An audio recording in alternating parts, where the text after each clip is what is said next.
五度卫星，志向要高，斋戒要精，规矩要严，行持要好，榜样要正，度量要广，品行要端，处事公平，忍让谦恭，敬上爱下，尊师重道，认祖归根，低心下气，克己合众，不拿身份，讲道论德，教于化众，不吝才学，竭力尽心，调贤引众，不辞劳苦，辨磨任道，从政辟旁，耐磨耐考，有始有终，舍财舍力，半功半果，成己成人。若夫好胜贪高，抢功夺果，胡作乱为，败道伤风，执着哄高，独行傲纵，不遵佛规，另立宗旨，灭祖欺师，弄是说非，伤道害众，私心偏见，头魔信邪，畏难苟安，好贤贪婪，繁华奢侈，使美穿心，一切痛改前非，时时遵规守礼，办公方是真功，修果方是实果。法则时时都要留心做去，收元之日，龙华之旗，骑青鸾，跨白鹤，超上瑶池，逍遥天界，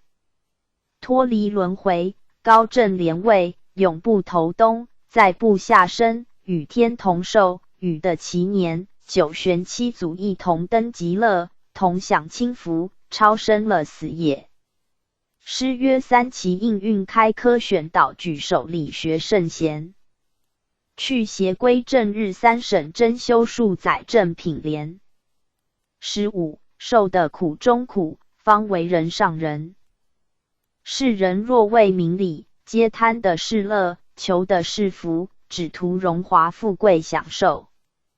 反之厌的是苦，所以日夜奔波以求其乐，急急以求其福，却不知乐中有苦，福中有祸也。乐越多，苦越深；福越多，祸越大。例如，富家子弟生于富家，宠爱过甚，要仪奉时，未尝经历艰难辛苦，不知父祖的经营苦楚，每日吃山珍海味，穿的是绫罗纺丝，夜夜饮宴，秦楼楚馆，携妓宿娼，乐而忘归，可谓乐矣。岂知好景不长，有出无入，坐食山崩，一刹那间，床头惊尽，或染恶病梅毒，娇滴滴的音声，忽便为迅雷的逐客令。前世大也大舍，今世落魄盖儿，到此时，乐已不知那里去了。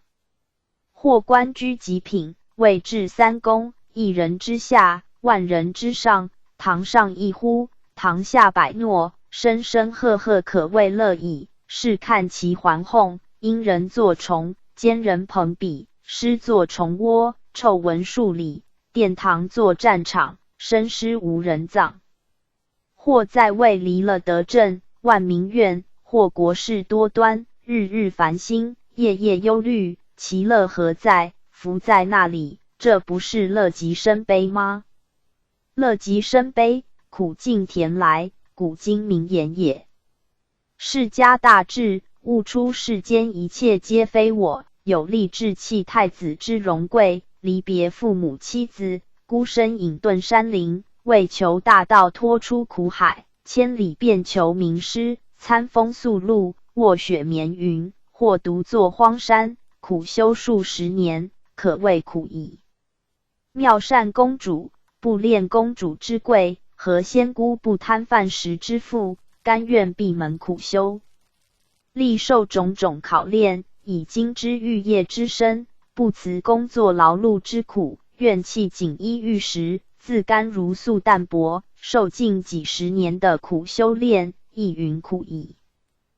孔夫子涉万里程，图问鲤鱼柱下之老子，弃官职，周游列国，欲行其道于世间，饿于陈菜，绝粮7日，被围于筐，身临险的，受尽讥诮讽刺之侮，蒙乃消既伐谈之辱，道之不行归鲁，设教信谈谆谆善诱，诲人不倦，前后弟子3000，深通6艺者72贤，删诗书，定礼乐，赞周易，作春秋，因祸临而绝笔，可谓苦之甚矣。神光二祖虽讲经说法数十年，未得名师，只传信理心法，只知万法归一，却不知一归何处，是以立雪少陵，断臂事成，拜求达摩祖师一指，可谓苦矣。师曰：不知到底一归何事，以神光拜达摩。立雪少陵为何事，只求一指托阎罗？弟祖当年